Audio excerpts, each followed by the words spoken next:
of the program where we look at all the big stories making the rounds in the exciting world of sport, and it's the king of sport in full flight as we give you the big stories. We will be focusing on the 34th edition of the African Cup of Nations. Don't forget, we also have other big stories. One coach might be sacked very soon. His name, I'll leave it under wraps there, but he holds sway. His dugout is in Stamford Bridge, so your guess is as good as mine. We'll be looking at that story and other stories making the rounds as the FA president of the Cameroon Football Federation, in the person of Samuel Eto'o, has threatened to resign, though his resignation wasn't accepted. We'll be looking at that story concerning the indomitable Lions of Cameroon, who got kicked out of the Cup of Nations via your darling Super Eagles of Nigeria. And that tells you that it's a Tuesday, and tomorrow, barely 24 hours from now, the Super Eagles will be in action against the Bafana of South Africa.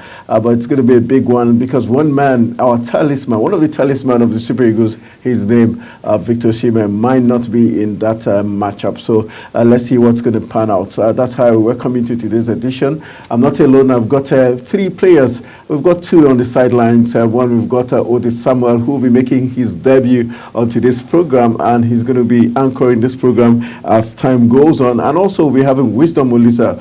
He's diminutive. He's built like Etimesi of old, so he will be joining us. And of course, I've got the coach who got trained in Canada, so that someday he can take charge of the Super Eagles of Nigeria. His name, Charles Ohaji, is in the studio. Charles, nice to have you in the studio joining us. And you're already donning your jersey. I can see the badge of the Nigeria Football Federation well crested, the Super Eagles in full flight. Yes, thank you, Tony. It's official. It's official. My number one fame is the Super Eagles before any other team. Before Barcelona? Of course. No, I told you, in fact, what took me to Barcelona was because of the Super Eagles. Emmanuel Amunike was one of my best players in Super Eagles from Tunis 94. So immediately he left Zamalek, I went to Barcelona. From 97, I now went to Barcelona, and since then I have remained there. All right, well said. Okay, it's going to be exciting talking sport today because I've got Charles Ohaji in the mix who loves talking football, and also I've got Samuel Odi.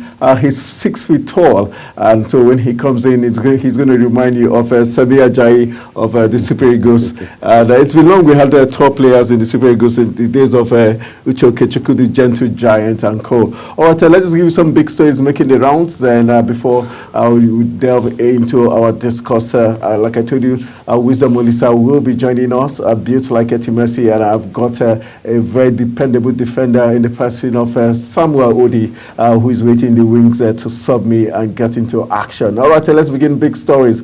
With their defense having been breached only once after 5 matches in this year's tournament, and considering their vast superiority in the records of previous encounters, Nigeria's Super Eagles have favorite tag going into Wednesday's African Cup of Nations semi-final against the Bafana of South Africa in Bouake. Wednesday's game will be the 15th clash between both countries at full international level. Nigeria have won 7 of the previous 14 matches, with 5 of those matches drawn and 2 won by South Africa. Apart from having to deal with incredible energy, efficiency of the pace of African Footballer of the Year, Victor Osimhen, another major problem that the Bafana will be up against early in the game and at a later stage is the intractability of a winger's terror in Ademola Lookman and Moses Simon. Lookman with 3 goals in the tournament so far, all coming in the knockout rounds, plus assisting Osimhen to score the equalizer against Equatorial Guinea, and Simon with 2 assists can be fleeting and entirely unpredictable for any defense, with both switching wings at will. A stingy rear guard marshaled by on-field captain William Ekong has been able to provide all the answers to the number of tricky questions by oppositions in their last 4 matches, and looks as solid as a Berlin Wall at the height of its glory. Yes, goalkeeper Stanley Nwabali, who plays his club football in South Africa for Chippa United, who was thrown into the forefront as number 1 at this competition despite only 1 previous cap, said he would have a sweet day stopping all effort by the Bafana and then seeing them shuttled 3rd place. So we'll be looking at Calvin Bassey, Sami Ajayi, who is tall like Samuel Odi here, and Zaidu Sanusi, and Lua, that's talking about Ola, I know, and the other persons in the rear guard that should be helping the Super Eagles win against the South Africans. All right, just for you to know that 10th October 1992, when Richard Nwobukiri, if you remember him, opened the floodgates of goals in Nigeria's 4-0 win for Nigeria at the National Stadium in Lagos. Okay, yeah, that's the roundup of matches between Nigeria and South Africa. Yes, my producer there, Jackson, in full flight, giving us October 1992. We got Nigeria whipped South Africa by 4 goals to nothing in the World Cup qualifier. Fast forward in 1993, it was South Africa 0, Nigeria 0 in the World Cup qualifier. And if you go to 14th August 2013, South Africa 0, Nigeria 2. That's some of the fixtures of matches we played with the South African team. So it tells you Nigeria has had the upper hand when it comes to facing the Bafana of South Africa. All right, other big stories. Let's move on. Victor Osimhen is in the news this morning. Let's give you the big story. Nigeria have suffered a scare ahead of Africa Cup of Nations semi-final clash after star striker Victor Osimhen was unable to travel. The Super Eagles are set to take on South Africa in Bouake, Cote d'Ivoire on Wednesday as they bid to reach their first AFCON final since 2013 when they won it. Napoli striker Osimhen, who has 1 goal in the tournament so far, didn't make the trip with the Nigerian squad after suffering abdominal discomfort.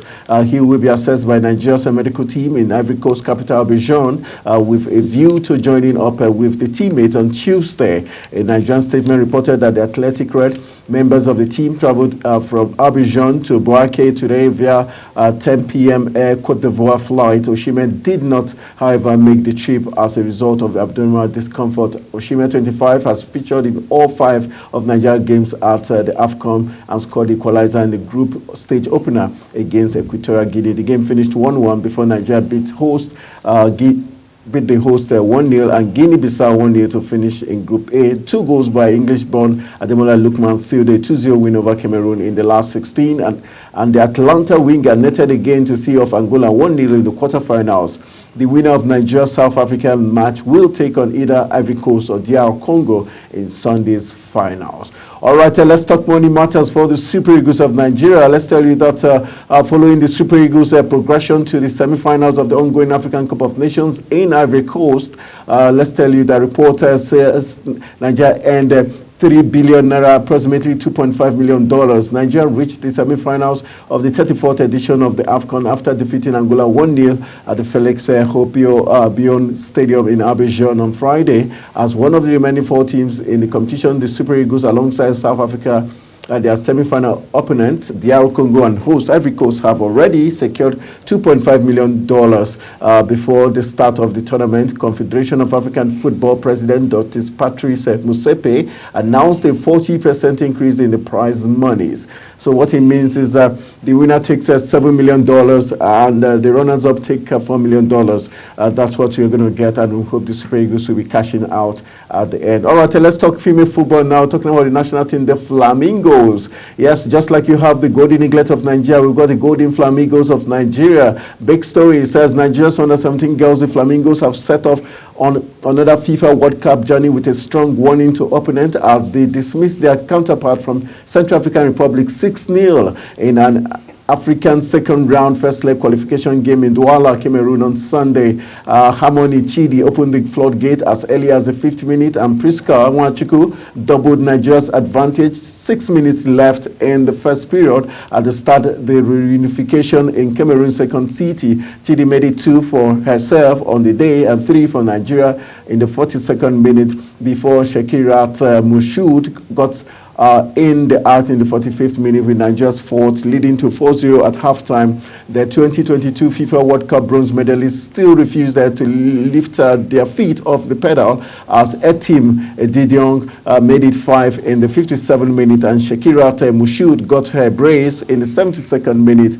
by making it 6 for Nigeria. So all goes for the Flamingos of Nigeria. We're saying congratulations. Let you know that Central African Republic hosts her international matches in Cameroon as there is no FIFA-approved stadium for their football matches in their own country. The return leg will take place at the Moshood Abiola National Stadium, Abuja, on Friday, 9th February 2024. This year's FIFA's Under-17 Women's World Cup finals will be staged in the Dominican Republic.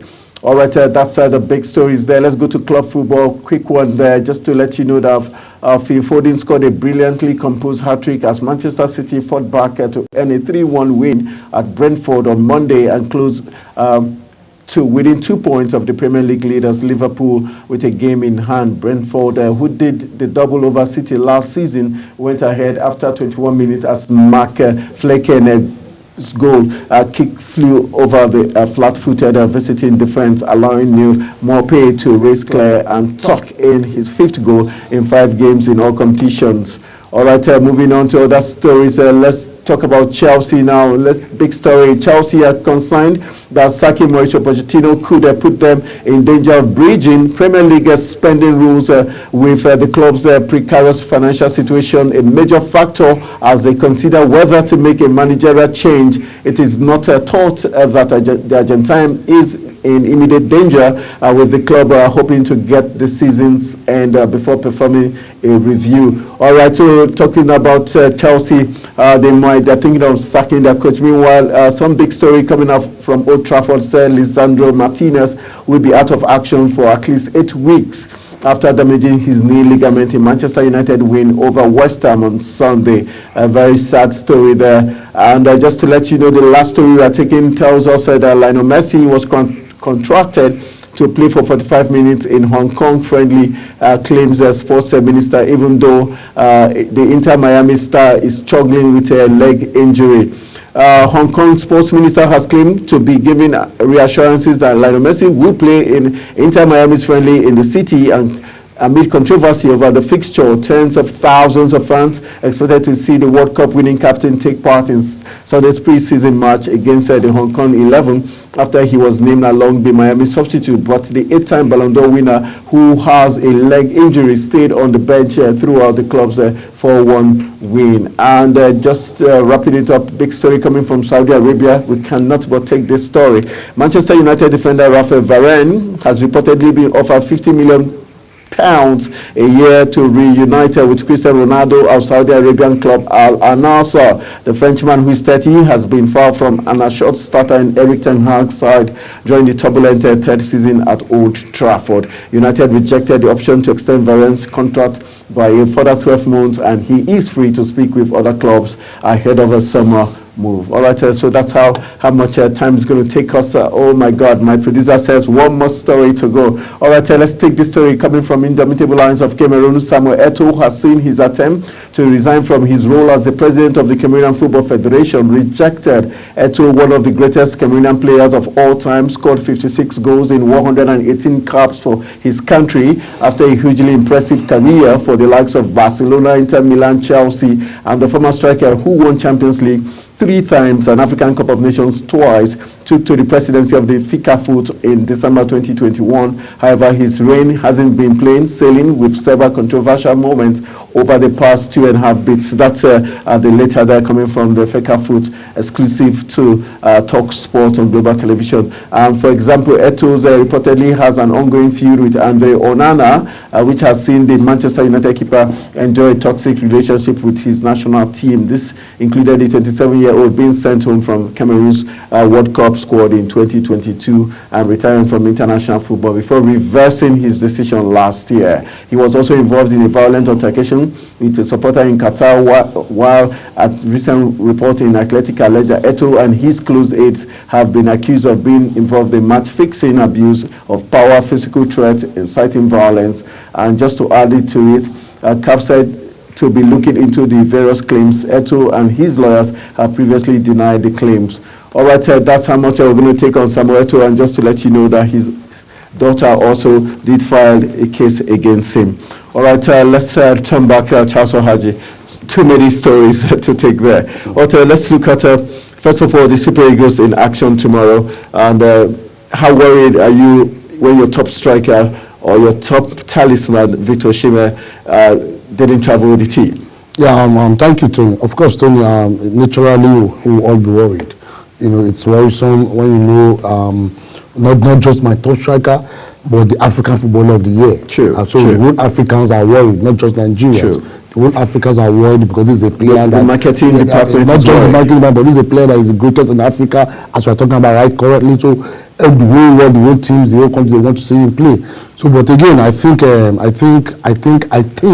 expect him to be able to pull through at the last minute and be able to give his best in the game. Thank God it's not a tragic injury like having a muscle tear, a groin injury, ankle injury, or having a knee injury. It's an injury that, or rather, it's a flu that I know he got, and I'm sure it's because of time and maybe the environment he finds himself, maybe what he has been consuming. But I bet you, we are praying, we are hopeful. We know that the God of soccer, or with the law of Nigeria, we're going to get Osimhen back fit to play in the game. All right, looking at South Africa, the coach has come out to say the Bafana are battle ready for the Super Eagles. We've seen the statistics in terms of Nigeria and South Africa meetings. Obviously, Nigeria has an upper hand, but based on current form, do you think the Super Eagles can get this over against the Bafana? Of course, Tony. The African game is, as I said yesterday, is the easiest game the Super Eagles is going to play in this tournament. Of course, what do you expect the coach to come and say? Yeah, of course, he has to boost his players' morale and confidence by saying that they are battle ready for the game for the Super Eagles. In fact, the Angola coach went as far as saying that he knows the Nigerian team, he knows our strength and our weakness. He has told the Nigerian team and he knows how to cage the team. But we saw what happened against Angola. I'm sure the coach didn't expect that they couldn't, all what he said he knows, he just knew for himself and he couldn't work that day against the Super Eagles. So for me, the Super Eagles South African game, of course, is going to be a very tough game. Because when you look at that game, if you look at, even in South Africa, there is a press release from the High Commission there warning Nigerians not to celebrate. How do you see that? Is that disturbing? Shouldn't CAF look into that? Yes, I'm telling you, yes, it's quite worrisome for the game of soccer. But again, this is going to tell you how much emotions that can come into football. It's going to tell you how much rivalry and what it can bring. It's going to tell you how much sports can how much sport is valued all over the world.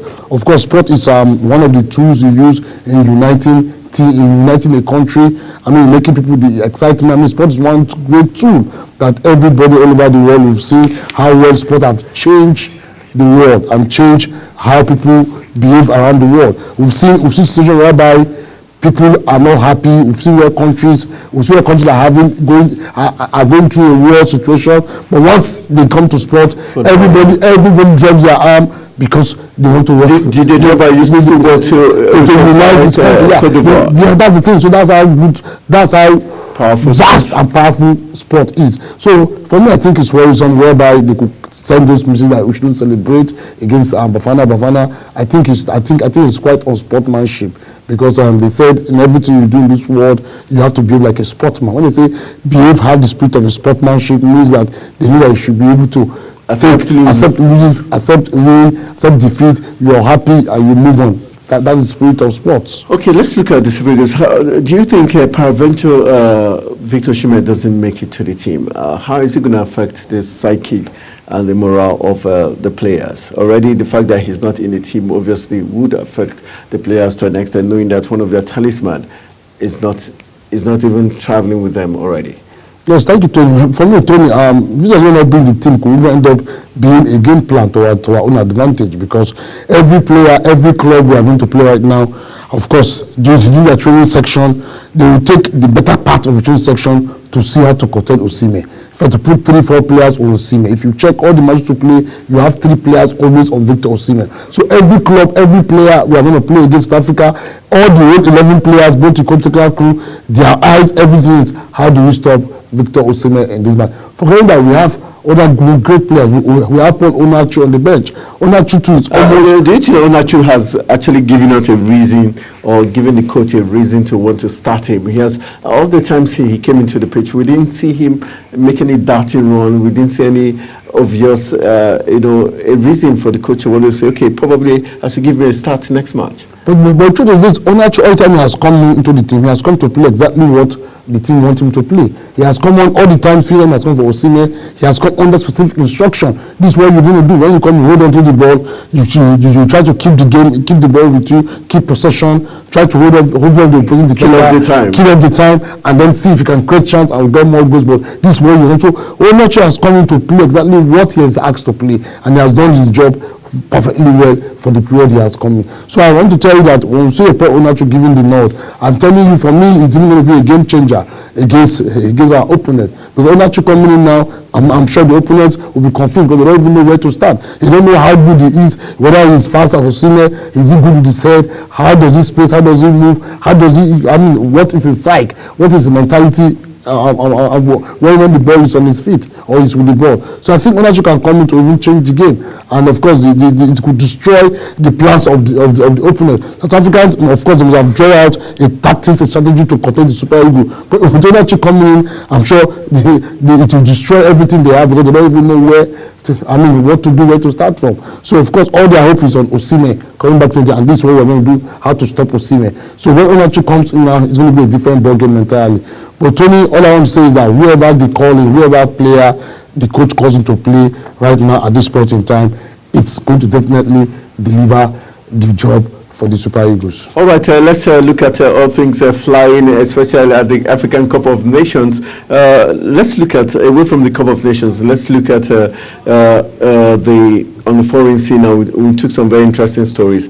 Begin from the African continent, Samuel Eto'o saying he's resigning due to the pressure from the Football Federation and all the controversies surrounding him, and the fact that the indomitable Lions of Cameroon couldn't deliver the goods. For you, is that the right move by Samuel Eto'o? Yes, I want to really praise Samuel Eto'o at this point. I wish every football athlete in Africa is going to have the same attitude that Samuel Eto'o is having. Now, if you look around in football or a world of football, when you play and you know you do not deliver your goods, the first thing to do is honorably you say, I'm stepping down because I felt I've not been able to deliver the job. But this is not the case, especially in Nigeria. In Nigeria, you see people, coaches, administrators, they go, they lose, they don't give, but they still want to continue with the job. Eto'o being that to show you how much Samuel Eto'o how determined he is, or how much he has given to the Cameroon national team. That's why he can come and say, okay, I can step down. And see the reaction, they say, no, you're not going anywhere. Because they are looking beyond the controversies, beyond the controversies and beyond the results now. Because they are seeing this is the future of Cameroon, not just Cameroon, even the African football as a whole. This is the future of Cameroon. This is somebody that has the national team at heart. This is somebody that has given his all when he plays for the national team. He has won the AFCON with them. He has won almost everything you can win in football. And not just that, he's a committed member. He's committed to achieving great in the national team. And that is why he can come and say, okay, that's good.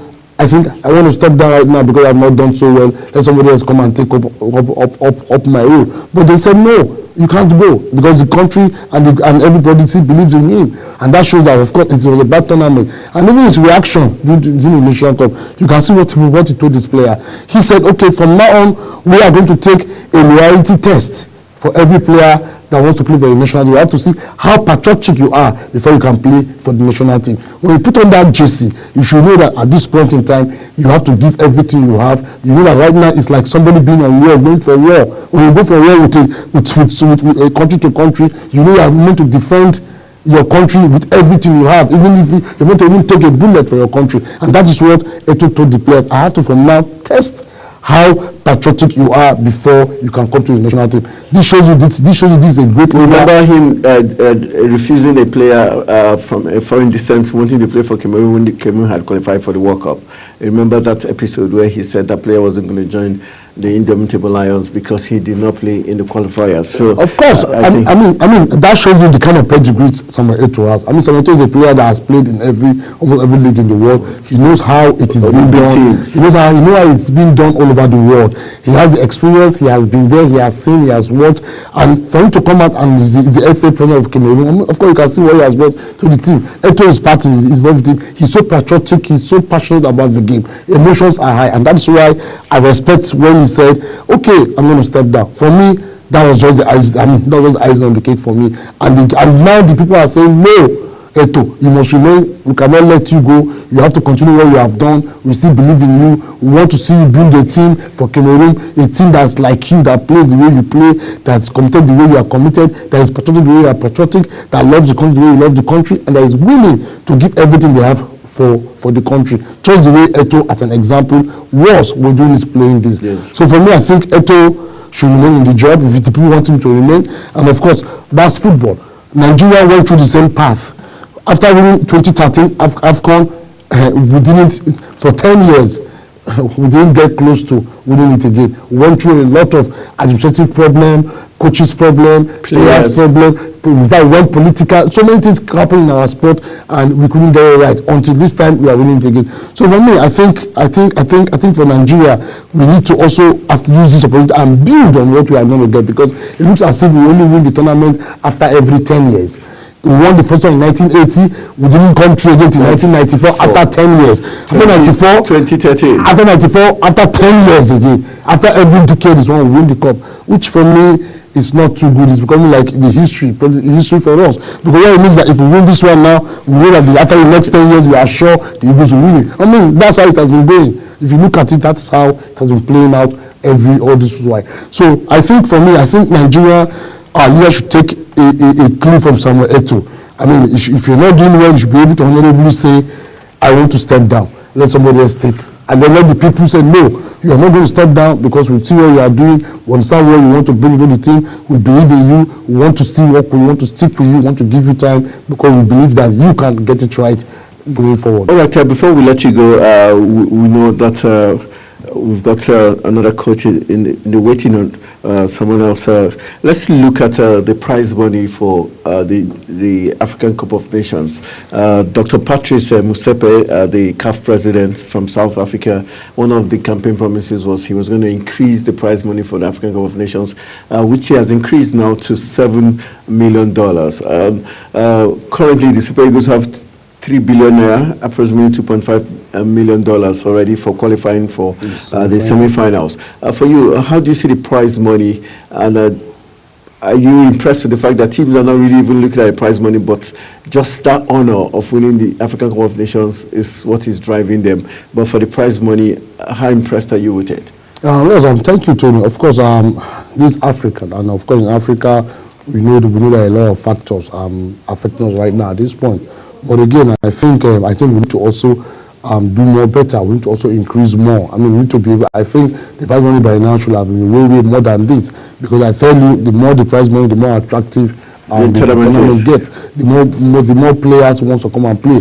But again, this tournament, this Nation Cup have shown it's one of the best Nation Cup, because we've seen players from all over the world that are African or born from African parents wants to come and represent. They all want to come and play in Africa. Nation Cup for me, I think after this Nation Cup, the next Nation Cup going forward is going to be a different ballgame entirely. We're going to see different new environment, different new mentality going to the Nation Cup. But for me, I think the prize money should have been way better than what we are getting right now. But again, it's a good one for Africa. Look, we are starting from here, and I tell you, football.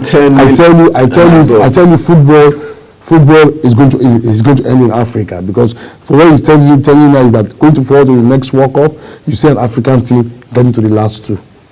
All right, that's how much we're going to take from Coach Charles Ohaji. Always amazing having him in the on the program, especially when he's talking about the Super Eagles of Nigeria. You can tell he's got passion for Nigeria and passion for the game of the round leather game, the king of sport, I dare to say. Just to let you know that Charles did play the Shell Cup, he used to know, in his teenage days. So he's not just talking football, he played football. You could see him in the field of play. He reminds me of Samson Siasia in his heyday days. All right, Charles, always a pleasure having you in the studio. We'll go for a very quick break. When we return from the break, we'll be having another player, like I told you, built like Etimesi. I don't know why he reminds me of Etimesi, but I'm going to be having Wisdom Olisa join us after this quick break as we talk more stories about sport. And one man is still waiting for his debut, like coaches do. At times they keep players on the bench for a very long time, and you wonder, this player is so good but still has not made the team. When is Samuel Odi going to break into the team? We wait to see. Who knows, maybe today. After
right, welcome back. It's still Talk Sports on Global Television, and we're still talking all the big stories making the rounds in the exciting world of sport. And one big talking issue in Africa has to do with the 34th edition of the African Cup of Nations, and your darling Super Eagles will be in action tomorrow against the Bafana of South Africa. And while we went on a quick break, we had a substitution made quickly. Charles Ohaji was substituted for the gangling midfield dynamo in the person of Olisa Wisdom. Olisa, nice to have you in the team back again. Honestly, it's a pleasure. You know, I've been to Abidjan and I had to come back because tomorrow is the D-Day. So all our fans and viewers out there, I hope you stay tuned and enjoy this sport. All right, let's look at, we can't talk enough about the Super Eagles. Yeah. Looking at the injury worry of Victor Osimhen, how worried are you? And also, do you think there's pressure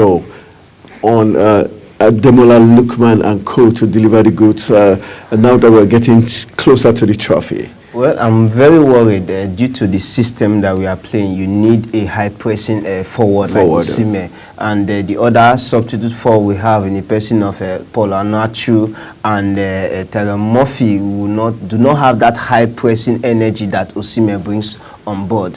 This is where it goes to show the coach technicality in the absence of Osimhen. But in the absence of Osimhen, it will really have a bad reflection on our performance. Supposedly, this is what I believe, because of how he has put in the force, the energy in that attack.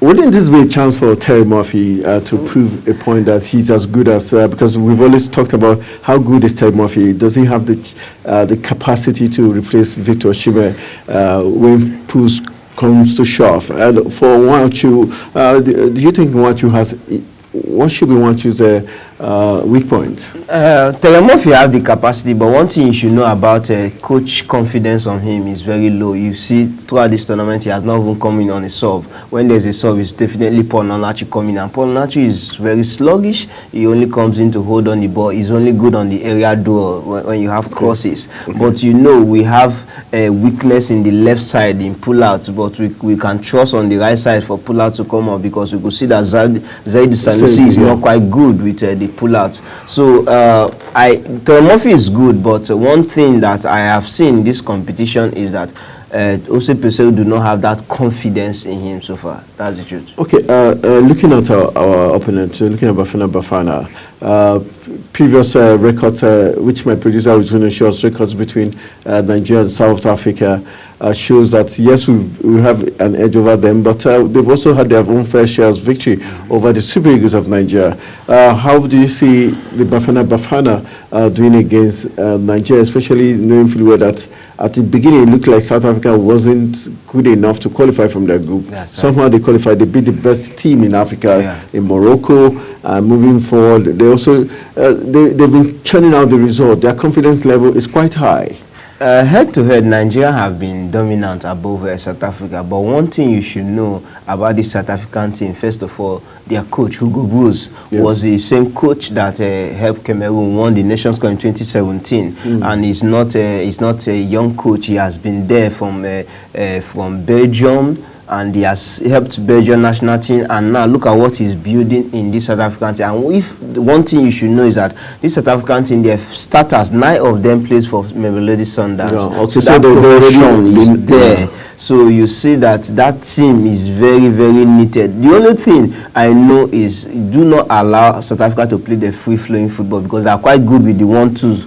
But one thing you should know is that the South Africans do not have age on their side. They have the average oldest team in this tournament. So, but we have a young team that can overrun them. But for technicality, Hugo Broos has been there in Africa. He has won it with Cameroon 2017. But Peseiro is just coming in. So it's going to be a dicey one. In fact, on this semi-final, I must tell you that I am patriotic, but as a sports analyst, that we should look at it analytically and objectively. It will be a 50-50 game. You don't just want to take a chance on it.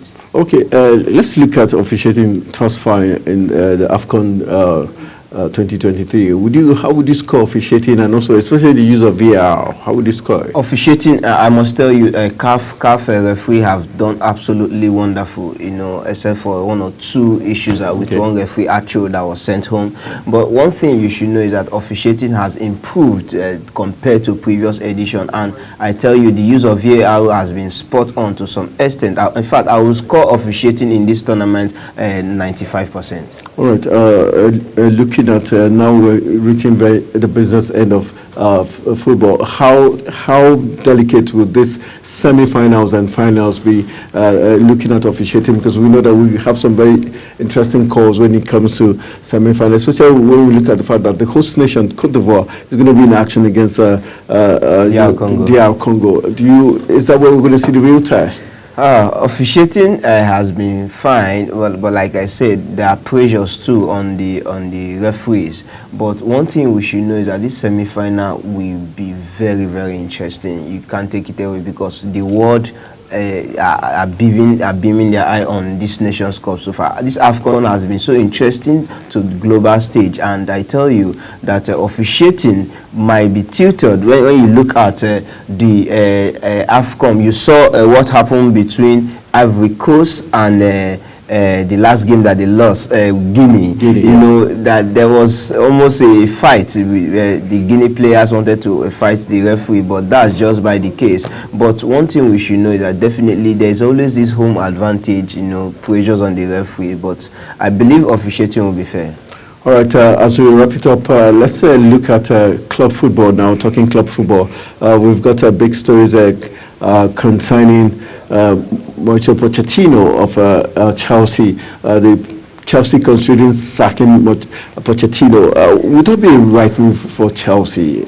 It's not just Chelsea. The fans, the fan base, they are not happy with the performance. If you look at it, February 2023, Chelsea was 10th and 31 points, and February 2024, Chelsea is 31 points and 11th position. Sure. So there have not been any form of progress. As if we have just been flat-footed. Now, wouldn't we blame the man we just saw right now, Todd Boehly, because he did most of the signings for Chelsea, not Pochettino. Now, there are a lot of things going on behind the backroom. You saw the way Thomas Tuchel was a relief of his duty, and the whole entire backroom staff, the sports director. Was that where Chelsea made the mistake? That was where, in fact, the structure behind the scene was really damaged, and you don't do that. Even if you want to remodel a club, you do what's called incremental remodeling. You just do it gradually. You don't just phase out the whole team and you starting afresh.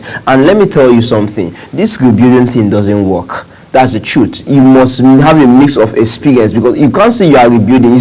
Rebuilding is only for mid-table team, whereby you are rebuilding to sell your players who become stars. But if you were a title-winning team, you don't rebuild. Now, if you look at Arsenal's strategy. Now, Arsenal were rebuilding supposedly, but they have a mixture of experience. Look at their buying Champions League winners in terms of Jorginho. Look at what the game that happened between Liverpool and Arsenal. Jorginho won the man of the match. Now, even when you have a mix, you don't do a total clear out. That is what Chelsea is also suffering. The signings are too naive. They are still young. They have not jailed, and the coach is not the right fit for these young players. That's the truth. So it's very right if Chelsea could sack Pochettino. However, as at this morning, Chelsea say they cannot sack Pochettino because sacking him will put them in a bad light in FFP. Yes, so that's what's happened. So they can't sack Pochettino. Okay, one other big story has to do with the fact that finally, Kylian Mbappe will be moving to Real Madrid. Do you see this finally happen now that he's willing not to renew his contract? It has been long overdue. From last season, we all knew that Mbappe's mind is set to Madrid, even though Nasser Al-Khelaifi was proving stubborn. But the truth is, Madrid is made for Mbappe, because if as a player you really want to achieve the height which every player has, which is winning the Ballon d'Or, winning the FIFA best player, definitely you can't win that in Paris Saint-Germain, and Paris Saint-Germain have not even been doing well in Champions League. I have not gotten hold of Champions League. Going to Madrid will give him the opportunity to win the FIFA Best Player, win Ballon d'Or, and possibly have a hold on title, because in football, at the end of your career, it is not how much you earn but about the titles you are able to win while playing. All right, well said. Looking at that issue, let's quickly, as we wrap up our conversation, let's go back to Cameroon. Still the talking point as regards Samuel Eto'o resigning from the federation and his resignation not accepted. Shouldn't they let Samuel Eto'o go and give another person the chance to lead the federation? The Indomitable Lions didn't do well like the traditional team would do at the African Cup of Nations. You know, Cameroon is facing what some Premier League club face, which is a rebuilding process, and you can't let Samuel Eto'o go. And Samuel Eto'o is one passionate player in his days, and is a passionate FA president. And you know, this tournament that is just about to end really is not satisfactory to him. If at a point, even when they are about to play their last match in group stage, he wrote a letter that this will be the end for those players who do not have passion for Cameroon to be invited, and you could see that he is very disappointed. But for the resignation not to be accepted is a good one, because who is now there to take up the baton to rebuild the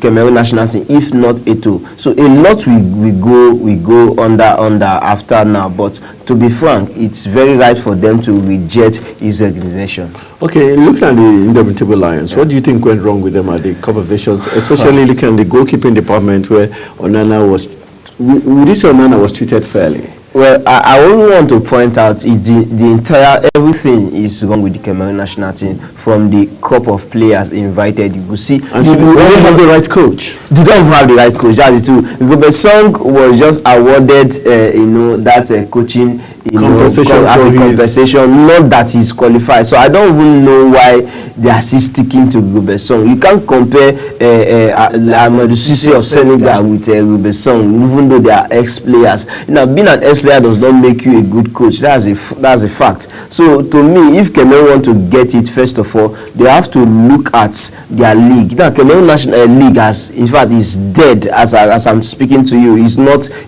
what it used to be there, when you have the local boys playing, and from there. Now, if Cameroon want to rebuild the national team, they have to invest in their local league. From there, they can now build homegrown players and maybe invite few foreign-based players who understand what it means to play for the national team. All right, that's talking about the Cameroon national team, and so let's wrap it up before we let you go. Let's your final prediction, and Nigerian taking on Bafana tomorrow.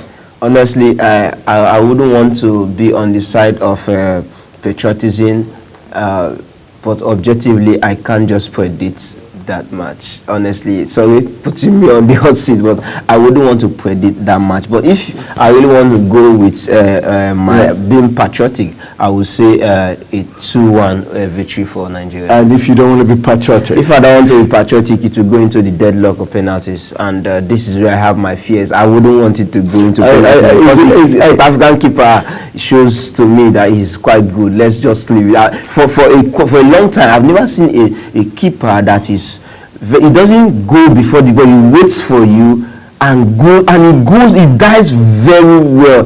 Even the penalty that Cape Verde scored, he followed it, and I tell you, to be frank, that guy is better in penalties than Stanley Nwabali. But we've not tested Nwabali. Well, I don't really need to test Nwabali, but the fact is, when I say good goalkeeper, I think I know. All right, time is going to tell if Nwabali is good or not. Let's go for a very quick break. When we return from this break, we'll be wrapping up Talk Sport on today's edition. Lisa, I want to say thank you for joining us on set, and we hope tomorrow we'll be having the host of everybody so that we can together support the Super Eagles. Thank you for being part of the show. It's a pleasure. I want you people to support Super Eagles, and let's stand behind it and pray for them that Nigeria will win.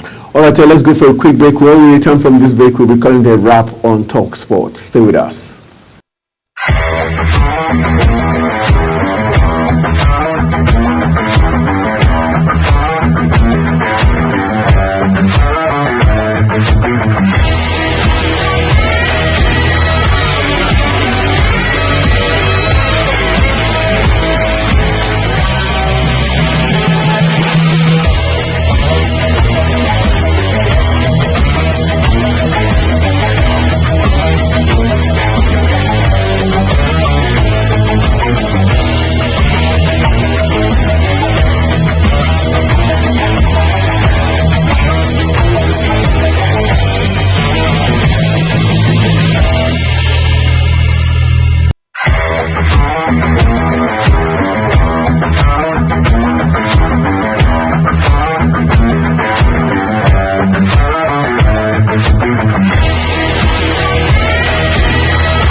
right, that's what we're going to do.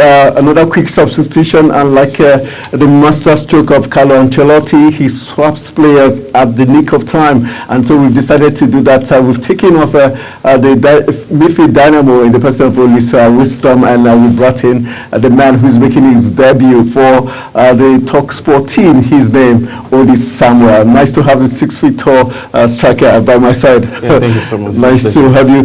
All right, let's quickly, a quick one as per the Super Eagles of Nigeria. What are your expectations of what you've seen about the Super Eagles? Yeah, so far they've been so well, growing on different stages. The matches has been going from, they keep getting better. So at this point, the semi-finals is go hard or go home. So we'll be expecting them to do more, be more agile in, facing tackles and all of that, playing defensively and also attacking. So we're having a little challenge with, Victor Osimhen, whether being on the field or not, but we hope to see him to play because this is a very crucial stage of the match, and we'll be expecting to see him to, bring in, and then we have high expectations for him. All right, let's look at the tactical, the coaching crew now. How careful do you think Jose Peseiro is going to be in terms of sticking to his formation, sticking to the players that's brought him thus far, or is he going to get jittery and decide to want to tweak the formation and get it wrong? Like they say, don't change the winning team. Well, mostly Jose Peseiro has been disciplining the players. He actually told them to put off their phone at like 9 p.m. so they'll be more focused. So I feel like he's going to maintain the same tactics and keep up with the same set of players, and then make a few changes. Changes to which area? And if Victor Osimhen is not like a total 100%, coming with what's his name again? Paul Nwachu, coming with Paul Nwachu and then start up. But Paul Nwachu is a bit sluggish, so we would expect him to, do a little more. But we hope that Victor Osimhen gets to be in 100% and then also try to be in the game. Okay, in terms of the support, how would you describe the support the Super Eagles have gotten thus far in terms of the supporters team? So far, they've the supporters have been so good. They are like around 200 or less, but they make noise and they cheer as if they all live in Abidjan. So far, the support from the Super Eagles, both home and every other place in Ivory Coast, has been massive. So we really encourage them to do more, and we'll be needing them more come tomorrow. For you, what are your fears against the South African team? The South African team is not a team to write off because they actually defeated the best, African team in Morocco, 2-0, and I would expect Nigerians, the Super Eagles of Nigerians, not to write them off, and then I would expect them to do what? To be more tactical and also not write them off and just play as if it's the final itself. All right, that's how much time he's going to allow us to take today. Finally, he makes his debut on TalkSport. I want to say thank you, Samuel. So we'll be seeing more of Samuel Odi on TalkSport as we give you the very best of sport in terms of everything sport and everything in between. All right, I want to say a big thank you to Charles Ohaji, the first coach who joined us on today's program, and also not forgetting Wisdom Olisa for joining us and making sure that the program was super amazing. And to my Uncle Samuel Odi, thank you for joining the team. And so I will be seeing more of us talking sport on Global Television, and I will urge you to go out there, make sure you wear a green-white jersey tomorrow, make sure you're rooting for your darling Super Eagles of Nigeria.